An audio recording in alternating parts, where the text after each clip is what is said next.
आकाशवाणी मुंबई केंद्र सादर करीत आहे गौरी देशपांडे लिखित गोप या कादंबरीचं अभिनाट्य वाचन.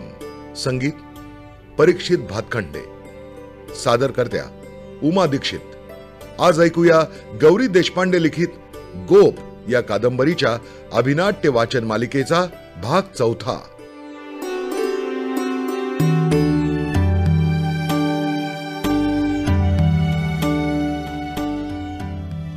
श्रोतेहो, गोफ या गौरी देशपांडे लिखित कादंबरीतल्या मा आणि वसुमती या 2 प्रमुख पात्रांची ओळख आत्तापर्यंत आपल्याला झाली आहेच. अत्यंत स्वतंत्र, कणखर पण अंतर्मुख अशा या 2 स्त्रिया. वसुमती नवरा सुलक्षण गेल्यानंतरच्या दुःखाचा, या दुःखामुळे तिच्यावर ओढवलेल्या किंचित अगतिकतेचा अनुभव घेतेय. मानी, तिच्या सासूबाईंनी कैक वर्षापूर्वी अशाच दुःखाला तोंड दिलंय. त्यानंतर सुलक्षणला, आपल्या मुलाला त्यांनी खंबीरपणे सासरच्यांच्या त्रास, कटकटी, कारस्थानांना तोंड देत वाढवलंय. आता सुलक्षणच्या मृत्यूनंतर मात्र त्यांना आठवतंय ते स्वतःचं पूर्वायुष्य. सुलक्षण वसुमतीचं लग्न. वसुमती काहीशी स्वतंत्र व्यक्तिमत्वाची आहे हे लक्षात घेऊन त्यांनी आणि कदाचित तिनेही राखलं म्हणून अंतर ठेवलं. मात्र आता हे अंतर दोघींनाही पार करायचंय. त्यांना आदित्यचाही जन्म आठवतोय. इतक्या स्वतंत्र विचारांची वसुमती कदाचित मुलं नकोतच अशा विचारांची असेल की काय. बाई ग, शक्यतो होऊ दे पोर. निरनिराळ्या कठीण प्रसंगी पोरांच्याकडे बघूनच पुढचं आयुष्य काढायचं बळ येतं असं वसुमतीला सांगावंसं वाटत असूनही त्या सांगत नाहीत. पण तोपर्यंत आदित्यच्या आगमनाची बातमी त्यांना कळते. त्या बातमीने त्या म्हणतात, जीवाला आनंदाने पंख फुटले. वसुमतीबद्दल आपला अंदाज चुकला हेही त्यांना जाणवतं. मात्र आत्ता हे आठवताना त्या जणू परत वसुमतीचं व्यक्तिमत्व चाचपडून पाहण्याचा प्रयत्न करतायत. तिच्या आणि त्यांच्या एकत्र जगण्याच्या शक्यताही तपासून पाहतायत. आज ऐकूया पुढे.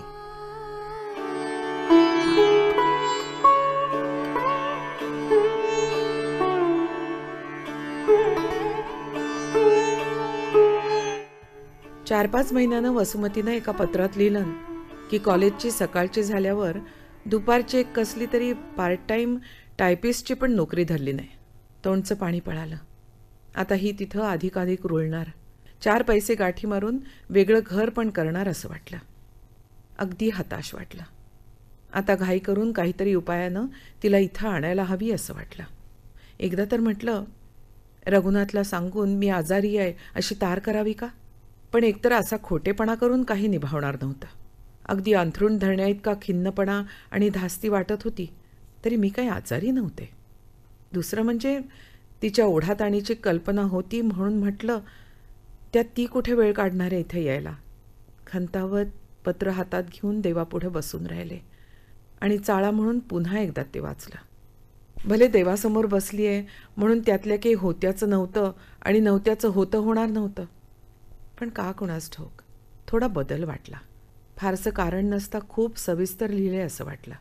नेहमीचे जुजबी नमस्कार चमत्कार नव्हते, तर मनातले 4 विचार, जरा लहानसा स्वयंपाक पाण्यातला मागितलेला सल्ला, घरच्या 1-2 खेदकारकच गमती, आदित्याची बडबड, असं काय काय लिहिलं होतं. चक्क तुमची आठवण नेहमी असतेच, पण इतक्या भाऊगर्दीच्या कामात भेटायला यायला जमत नाही म्हणून माफ करा.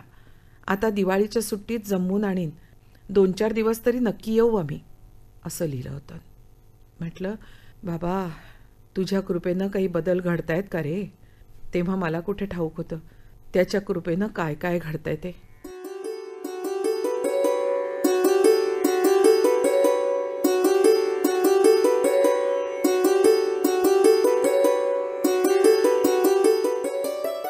त्यानंतर माझ्या आयुष्यात धर्मकीर्तींचं आगमन झालं आणि नकळत जवळजवळ अनिच्छेनं पण ते आमूलाग्र बदलायलाच लागलं.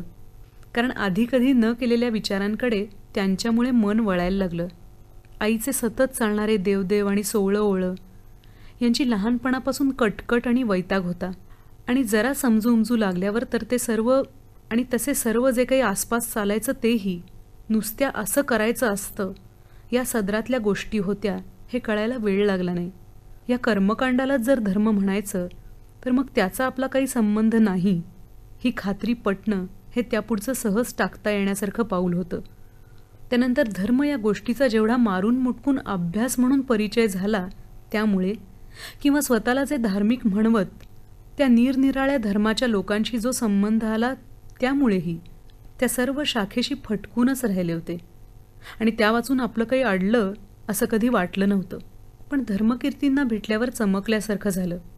स्वीकारण्यासारखी असेल नसेल पण विचार करण्यासारखी तरी ही गोष्ट खास आहे वाटायला लागलं. ते धार्मिक आहेत असं म्हणणं म्हणजे पाणी ओलं आहे असं म्हणण्याइतकं हास्यास्पद ठरलं असतं. धर्म म्हणजे त्यांचं आयुष्यच होतं आणि तो धर्म म्हणजे काय याबद्दल त्यांच्या कल्पना जराही धूसर किंवा डळमळीत नव्हत्या. माझ्या धर्मकल्पनांबद्दल किंवा त्यांच्या अभावाबद्दल त्यांनी कधी यत्किंचितही प्रश्न उभा केला नाही. तरी आमचं सगळं कामच धर्मसंलग्न असल्यामुळे एखाद्या वाक्याचं स्पष्टीकरण म्हणून तरी एखादी चर्चा व्हायचीच. आणि मग हळूहळू त्यांच्याकडे बघायच्या माझ्या पहिल्या दृष्टीत फरक पडला. एक पाश्चिमात्य अधिकारी विद्वान म्हणून तिथल्या विद्यापीठात शिक्षण घेतल्यानंतर तर विशेषच. त्यांच्याबद्दल मनात नंतर काहीशी आढीसुद्धा निर्माण झाली असणार. पण पहिल्या दिवशी त्यांना पाहून नुसतं नवलच वाटलं होतं. कांतीचे गुरु, बौद्धांचे पुढारी म्हणून धर्मकीर्ती कसे असतील याबद्दल मनात काही कल्पना केल्या नव्हत्या. पण जरी केल्या असत्या तरी पुस्तकांनी भरलेल्या पांढऱ्या भिंतींच्या साध्या खोलीत बैठ्या डेस्कासमोर बसलेल्या त्या व्यक्तीची मूर्ती मनःचक्षूंसमोर उभी राहण्याची काहीच शक्यता नव्हती. फिकट निळ्या डोळ्यांची, सुरकुतलेल्या शुभ्र रंगाची, किरकोळ आकाराची ती व्यक्ती म्हणजे एक इंग्रज विद्वान होते. त्यांच्या अंध डोळ्यांनी त्यांना किती सगळं दिसतं ते त्या पहिल्या भेटीतच समजलं. माझं नवल जाणून हसत ते म्हणाले, आता इतक्या वर्षांनंतर मी परका आहे, भारतीयच आहे म्हण. आणि त्यांच्या सुरेख, नेमक्या, ओघवत्या इंग्रजीचा एक गुण सोडता ते संपूर्ण भारतीय नाहीत असं नंतर कधी वाटलं नाही. आपलं रडगाणं त्यांच्यापुढे अवाक्षरानंही उच्चारायचं नाही असा निश्चय केल्यानंतरही ध्यानात आलं की 5-6 महिन्यात कशी कोण जाणे, पण माझी आवश्यक ती सारी माहिती त्यांना झाली होती. पण तोवर त्यांच्या विद्वत्तेनं संस्कृत, पाली, अर्धमागधी अशा गत आणि हिंदी, मराठी, बंगालीसारख्या जित्या भाषातल्या त्यांच्या ज्ञानानं, त्यांच्या व्यक्तिमत्वानं दिपून गेलेल्या माझ्या लेखी माझ्या आयुष्यातले ते एक महत्त्वाचे माणूस बनून गेले होते. एक आदित्य आणि दुसरा जसपाल सोडता इतर कुणाबद्दल आपल्याला इतकी ओढ, जिज्ञासा, माया वाटेल हे 6 महिन्यापूर्वी कुणी सांगितलं असतं तर खरंच वाटलं नसतं.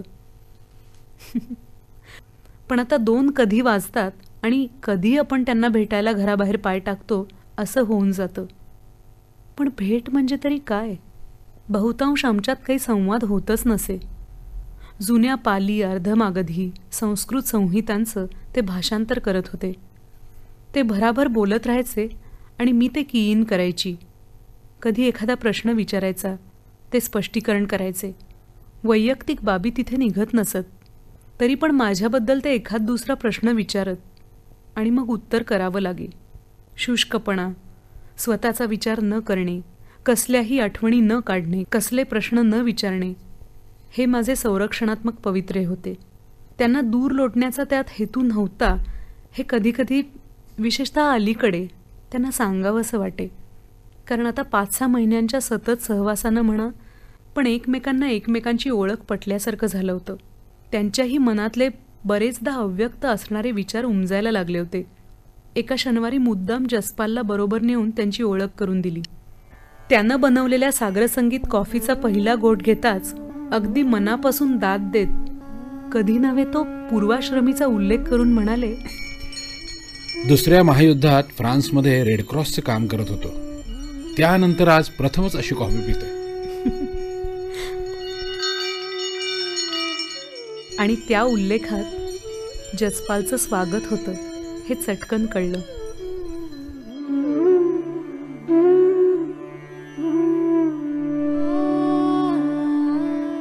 आलेलं ते पत्र, त्याच्यावरचा पत्ता, पत्राची सगळी स्टाईल बघून मला चांगलंच नवल वाटलं. पण समजे ना की या नव्यानंच आपसूक उपटलेल्या भावाची चौकशी तरी कुणाकडे आणि कशी करायची. आमच्या छोटेखानी गावात तर तशा कुणाची माहिती असेल असं कोणी नजरेसमोर नव्हतं.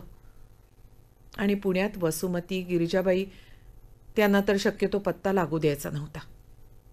काय करावं म्हणत 2-4 घंटे काढले आणि मग रघुनाथचाच सल्ला मानला. उघडून बघा. एवढा स्वतःला माझा बंधू म्हणवतोय ना माणूस, तर सरळ त्यांच्याकडे जावं. तरी पण चांगली दिवसा उजेडी पोचेन अशा बेतानं गाडी पकडली. रिक्षावाल्याला पत्ता दिला. त्यानं वसुमतीच्या कॉलेजच्यावरून जरा गावाच्या एका बाजूला गाडी काढली. मी वाकून इकडे तिकडे काही कुणी ओळखीचं दिसतंय का म्हणून बघत होते. पण ही जरा नवीच वसाहत वाटली. चक्क 1-2 शेतं वावरंसुद्धा होती बिल्डिंगांच्या मध्येच. घायपाताच्या हिरव्या करड्या कुंपणामधल्या फाटकाशी गाडी थांबली. मी पिशवी घेऊन उतरले आणि इकडं तिकडं पाहिलं. माणूस दिसलं नाही म्हणून फाटक उघडून आत गेले. घायपाताच्या आतल्या कडेनं पन्हाळीच्या कौलाच्या बैठ्या झोपडीसारख्या दिसणाऱ्या काही खोल्या होत्या. मध्ये पटांगण आणि त्याच्या पलीकडे एक जरा मोठी पक्की बिल्डिंग. पण माणसं कुठे होती? उजव्या हाताचे पायवाट पकडून पहिल्या बैठ्या घराच्या ओसरीपाशी पोचते तोच एकदम 1 घंटा झाली आणि भराभर मोहोळ उठावं तशी मुलं मुली त्या मधल्या बिल्डिंगमधून पटांगणात आली. त्यांच्या मागून काही मोठी माणसं पण. म्हणजे शाळा होती का ही? एखाद्या जाणत्या मुलाला विचारावं म्हणून पुढे झाले. तेवढ्यात झोपडीतून कुणीतरी म्हणालं, कोण आहे?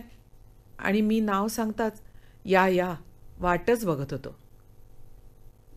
अरे वा, म्हणजे विनासायास मला माझा भाऊच सापडला होता तर. आणि पायऱ्या चढून आत गेले. मनात भयंकर कुतूहल होतं.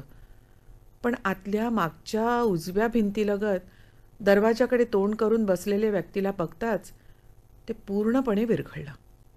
कारण अर्थातच तो माझा भाऊ होता. सरळ त्यांच्यापाशी जाऊन खाली बसून त्याचा हात हातात घेऊन म्हटलं, आता बोला भाऊ. आणि तेही खळखळून हसले. म्हणाले, वा बेन, आधी चहा पाणी विश्रांती, अहो मग बोलायचंच आहे. तेवढ्यात ओसरीच्या पायऱ्यांवर पाय वाजले. तेव्हा मान किंचित कलती करून पण डोळे नेमके तिकडं न वळवता ते म्हणाले, सर्व मित्र ये, चहा टाकतोस ना? या बघ, पाहुणे आले आहेत, माझ्या बेन. आणि मला उमजलं की भाऊ अंध आहेत. आता आला तो माणूस जरासा गुबगुबीत आणि गोल हसऱ्या चेहऱ्याचा होता. माझ्याकडे बघून त्यानं आश्चर्यानं भिवया उंचावल्या. तेव्हा मी म्हणाले, नमस्कार, मी वसुमतीची सासू. मला नमस्कार करून तो पुढे आला आणि म्हणाला, भन्ते, पाहुण्या येणार म्हणून आधी का बोलला नाहीत? पद्माला सांगून ठेवलं असतं. आता चहा प्यायल्यावर आमच्याचकडे घेऊन जाईन. मला हे तितकंसं आवडलं नाही, कारण माझं मुख्य काम तर भाऊंकडेच होतं. पण तेच म्हणाले, अरे तारीख वेळ माहीत नव्हती. पद्माची काही गैरसोय नाही ना व्हायची? सॉरी हां. छे गैरसोय कसली? वसुमतीची माणसं म्हणजे आमचीच आहेत. आत्ता आणतोच चहा. आणि तो स्वयंपाकघरात गेल्यावर भाऊ मला म्हणाले, तुम्हाला आवडेल बघा पद्मा. ती कांतीला पण बोलवून घेईल. मग उद्या बोलू. आज आता माझी ध्यानाची वेळ झाली आहे. उद्या दुपारी वसुमती येणार तेव्हा सकाळीच बोलूया आपण. काय? मी जरा नाईलाजानंच मान डोलावली. आणि मग ती त्यांना दिसणार नाही अशा विचारानं म्हणाले, बरं आहे. आणि मग जरा अडखळून, भन्ते. ते हसले आणि म्हणाले, मान डोलवलेली कळते बरं का मला. आणि तुम्ही मला भाऊ म्हणायचं. यांचा भन्ते असलो तरी तुमचा भाऊ आहे. मनातलं पण कळतं वाटतं यांना. असं मनात म्हणत मी पुन्हा मान डोलावली. ठरवलं की त्या सर्व मित्रांकडून हे कसलं नाव? आणि भन्ते म्हणजे काय? आणि कांती कोण? पद्मा या सर्व मित्राची बायको असावी. भाऊंची आणि या सगळ्या खटल्याची माहिती काढून घ्यायची. खरी गंमत म्हणजे काही काढून घ्यायला लागलंच नाही. सर्व मित्र आणि पद्मा, त्याची बायकोच धवल पद्मा, दोघांनाही त्यांच्या भंतेंबद्दल काय सांगू नि काय नको असं होऊन गेलं मी विचारायला लागताच. ते तरुण वयातच कसे भारतात आले आणि त्यांनी अनेक भाषांचा कसा अभ्यास केला आणि तिबेटापासून ते ब्रह्मदेश ते कन्याकुमारी असा पायी प्रवास कसा केला आणि बौद्ध धर्म स्वीकारून मग त्यांनी जगभर त्यांच्या अभ्यासासाठी आणि पुनरुज्जीवनासाठी कशी भ्रमंती केली. हा विहार, मी आश्रम म्हटल्यानंतर त्यांनी माझी चूक दुरुस्त केली, हा विहार कसा स्थापला वगैरे वगैरे. वसुमती त्यांच्या सर्वांच्या कक्षेत कशी आली म्हणून विचारल्यावर कळलं की काहीतरी 5-6 वर्षापूर्वी भाऊंची दृष्टी साफच गेली. पण 10-1 वर्ष ती हळूहळू अधू होत होती. तेव्हा एका लिहिण्या वाचण्याखेरीज त्यांचं काही फारसं अडत नसे. टायपिंग येत असल्यानं लिखाणही करता येई, पण चुका दुरुस्त करायला कुणाची तरी मदत लागायची. म्हणून मग विहारातलंच कोणीतरी वेळ होईल तसं त्यांच्या लेखनिकाचं वाचायचं काम करायचं. पण गेल्या वर्षी इंग्लंडमधल्या विहारानं त्यांना एक कम्प्युटर भेट दिला आणि मग त्यांच्यासाठी एक पार्ट टाईम लेखनिकच नेमायचं ठरवलं. तेव्हा कांतीनं, ही विमल कांती सर्वमित्राची बहीण, धवल पद्माची नणंद आणि वसुमतीची शेजारीण, तेव्हा कांतीनं वसुमतीचं नाव सुचवलं. आणि मग सर्वमित्र म्हणाले वसुमती त्यांचीच होऊन गेली. हे सगळे लोक त्यांच्या भंतेंचा म्हणजे गुरु फारच उदो उदो करतातसं दिसलं. त्याचीही मजा वाटली. पण मला काही तसं फारसं वाटलं नाही त्यांची गोष्ट ऐकून. मनात म्हटलं, आपल्याला आवडतं ते, पटतं ते एखाद्या माणसानं नेट लावून धडपडत जन्मभर करावं, यात तसं काय विशेष? अंगावर पडलं म्हणून शिकून चुकत माकत टक्के टोणपे खात तडीला नेलं त्याला जास्त वाखाणावं. अंध असले तरी किती गोष्टी त्यांना नेमक्या उमजतात, त्याचं पण कौतुक झालं. सर्व मित्र म्हणाले, अंतश्चक्षू सताड उघडे असल्यावर शारीर दृष्टीची काय गरज पडणार? तेव्हा तर मला हसूच आलं त्यांच्या भाबडेपणाचं. पण त्या भाबडेपणापायीच तर त्यांनी मला कसले प्रश्न विचारले नव्हते. उदाहरणार्थ, मी इथं का आले, वसुमतीकडे का नाही उतरले वगैरे. पण एक गोष्ट स्पष्ट होती, भाऊ प्रेमळ आणि मला वाटलं तसे सरळ आहेत. तरी थोडीशी लबाडी त्यांनी केलीच होती, कारण त्यांनी मला पत्र लिहिलं ही गोष्ट सर्व मित्रांना माहीत नव्हतीसं दिसलं. त्यांच्या त्या 3 खोल्यांच्या घराशेजारच्या घरात त्या विहाराचं छोटंसं अनाथ विद्यार्थीगृह होतं. त्यातली मुलं मधून जात येत होती. त्यांची माझ्याशी ओळख करून दिली. त्यांची पण ती तसली विलक्षण नावं होती. अर्थात एकदा ते सर्व बौद्ध आहेत म्हटल्यावर त्यांची नावं काही शंकर आणि दत्ता नसणार हे मला पटलं. पण कुणी बापू बबनही का नाही असं वाटलंच. त्यांच्यातल्या एकीनं नुसताच नमस्कार न करता जरा रोखून पाहिलं तेव्हा वाटलं, हिच्या कानावरून आपलं नाव गेलंय की काय.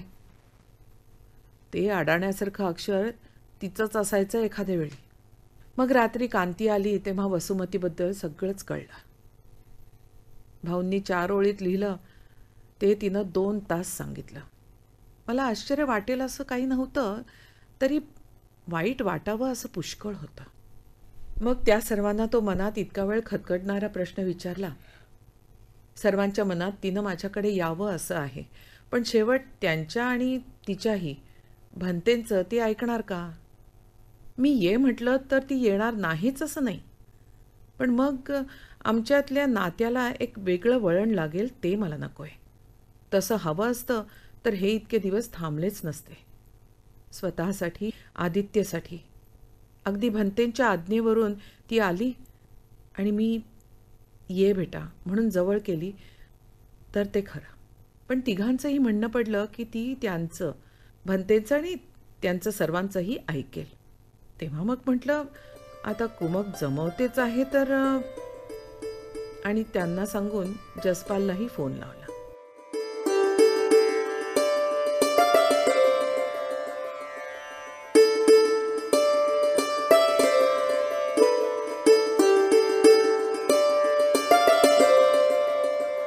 जशी भंतेंची जास्त ओळख होत गेली तसं हेही समजलं की अगदी माजींकडे जाऊन राहिले नाही तरी मी त्यांची खूपच आणखी दखल घ्यावी, त्यांच्याशी जवळचे संबंध ठेवावे, आदित्याला वरचेवर त्यांच्याकडे पाठवावा असं भंतेंना मनापासून वाटतं. पण त्यांना कसं सांगायचं की सुलक्षण बरोबरच्या आयुष्यात ठाई ठाई मानच्या गैरहजेरीनंच त्यांची सावली आम्हा दोघांमध्ये पडली होती. त्याच त्या भंपक सहानुभूती दाखवणाऱ्या आयाबाया आमच्या लग्नानंतर म्हणाल्या होत्या, विधवेचा एकुलता एक मुलगा, अगं वसुमती सौतीहून वाईट. तेव्हा मनात म्हणाले होते, विशी लागते तोच विधवा आईला घरादाराला सोडून निघालेला सुलक्षण कशाच्या तरी शोधात होता आणि मला भेटल्यावर त्याचा शोध संपला. आता मला कसला भय आहे. या भाकड अपरिपक्व घमेंडीत बघता बघता गुडघे टेकायला लागले ते माजींपुढे नाही तर दारू, चरस, भांग, गर्द यांच्या पुढे. समजलं की सुलक्षण माझ्या शोधात कधीच नव्हता. होताच कसल्या शोधात तर हातून सुटून गेलेल्या, आपणच सोडून दिलेल्या आईच्या, स्वर्गवत वाटणाऱ्या त्या घराच्या, जमिनीच्या, जनावरा माणसांच्या. आणि तरी जेव्हा जेव्हा सुट्टीला म्हणून जात असू तेव्हा साऱ्यांशी इतक्या गुळमुळीत सभ्यपणे वागायचा की तिथे खरीच पाहुणी म्हणून गेलेल्या मलाही शिसारी यावी. आपल्या माणसांशी, संजा, लाला, रघुनाथ, आबूंशी का कोणी सभ्यपणे वागतात? पण त्यांना त्याचं काहीच वाटत नाहीसं दिसलं.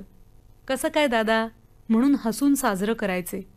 कधीतरी एकदा सकाळी लवकर जाग आली म्हणून गुपचूप स्वयंपाकघरात चहा टाकताना बाहेर नजर टाकली होती तर काय आश्चर्य, युवराच्या अगदी गळ्यात हात टाकून सुलक्षण काहीतरी म्हणत होता.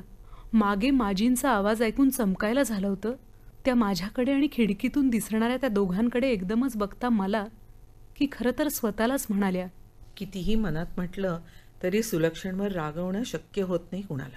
आणि त्यांच्याकडे बघणाऱ्या मला त्यांच्या डोळ्यात एकदम तरतरांच्या माजी आणि सुलक्षण दिसले. वाटलं साऱ्या सुनांना कधीतरी बसून सासवांना विचारायला हवं, कसा होता हा माझा नवरा नुसता तुमचा मुलगा असताना, लहान बाळ असताना, गुंडपुंड पोरगा असताना. आणि तोच विचार पुढं नेताना समजा माझ्या आईला असं काही विचारलं तर आई म्हणेल, काही फरक पडलेला नाही कार्टीत, आत्ता आहे ना तशीच होती जन्मल्यापासून. पण एकाएकी पोटातून वाटलं की मुलं किती आईबापांना चकवतात. अगदी अनाथाश्रमातच टाकून दिलं नाही मुलांना तर कसलेही दुष्ट आईबापसुद्धा एखाद दुसरा तरी मायेचा कण आपल्या बारक्याशा पोरांवर फेकतातच. आणि ते सारे कण चोखून घेत मुलं मोठी होतात. आणि तिथेच तर सारा घोटाळा माजतो. थोर होऊन तोंडास तोंड देणाऱ्या आपल्या इतक्या उंच दांडग्या रगेल मुला मुलींच्यात आईबाबांना ते बारीकसं हातपाय हलवणारं, मुठी नाचवणारं, रडता रडता त्यांच्या स्पर्शानं शांत होणारं मूल कुठे गवसेनासंच होतं. त्याच्या सर्वस्वी त्यांच्यावर अवलंबून असणाऱ्या, त्यांना जीव की प्राण समजणाऱ्या गोड मऊ चेहऱ्याऐवजी समोर उभा असतो एक कठोर न्यायाधीश. आज 12-13 वर्षांचा आदित्य म्हणजे जीव की प्राण होता. पण त्या मायेत, ओढीत, जीव घेण्या प्रेमातच एक सूक्ष्म राग पण होता. हा आदित्य त्या दुसऱ्या जीव की प्राण प्रिय असणाऱ्या, नुकत्याच जन्मलेल्या, काही महिन्यांच्या, 1, 2, 3, 4, 10 सुद्धा वर्षांच्या आदित्यांचा काळ होता. त्यांच्या जीवावर असा मोठा झाला होता. आणि मला तर ते सगळे जसेच्या तसे सतत हवे होते.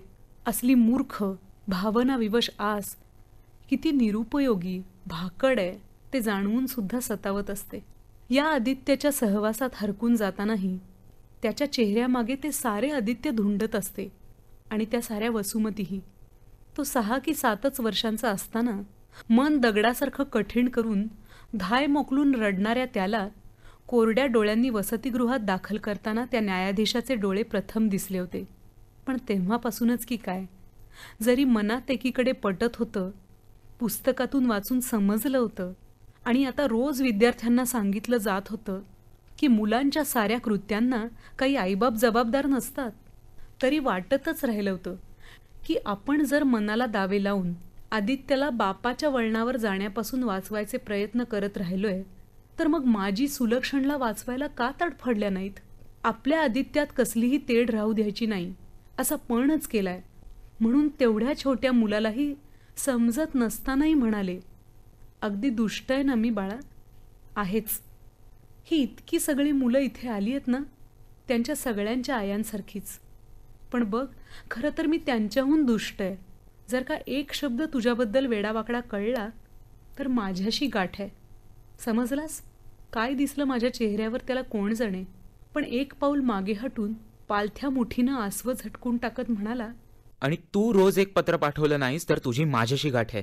समजलीस? आणि मग मात्र तिथे बसून रडणाऱ्या इतर आयांसारखी मीही गळागळा रडायला लागले.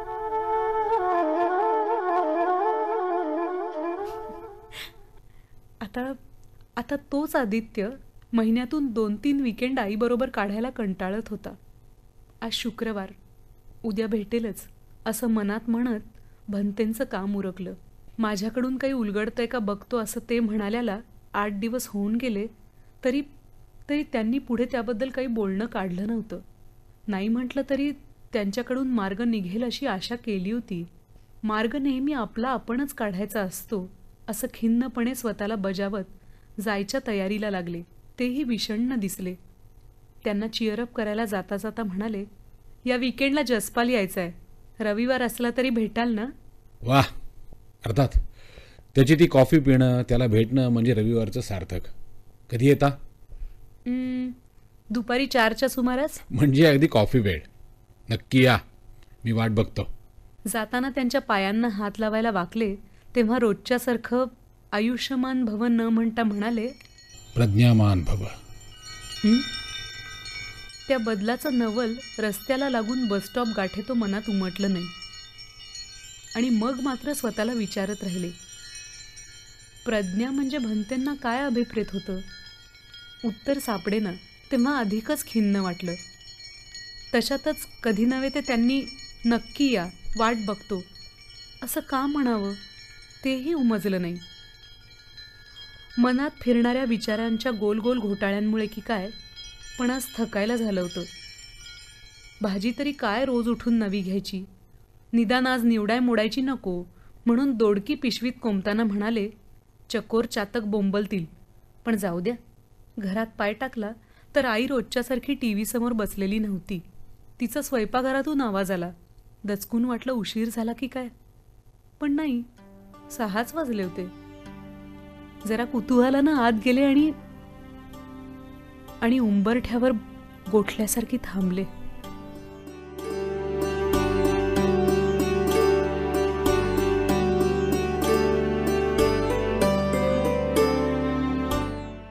श्रोते हो, आत्ताच आपण ऐकत होतात गौरी देशपांडे लिखित गोप या कादंबरीच्या अभिनाट्य वाचन मालिकेचा भाग 4. संगीत परीक्षित भातखंडे. यातील भूमिका आणि कलावंत: वसुमतीच्या भूमिकेत सोनाली कुलकर्णी, भंते विघ्नेश जोशी, आदित्य मोहित गोखले आणि माच्या भूमिकेत रोहिणी हट्टंगडी. निर्मिती सहाय्य वैभवी झरेकर. सादरकर्त्या उमा दीक्षित. ही आकाशवाणीच्या मुंबई केंद्राची निर्मिती होती.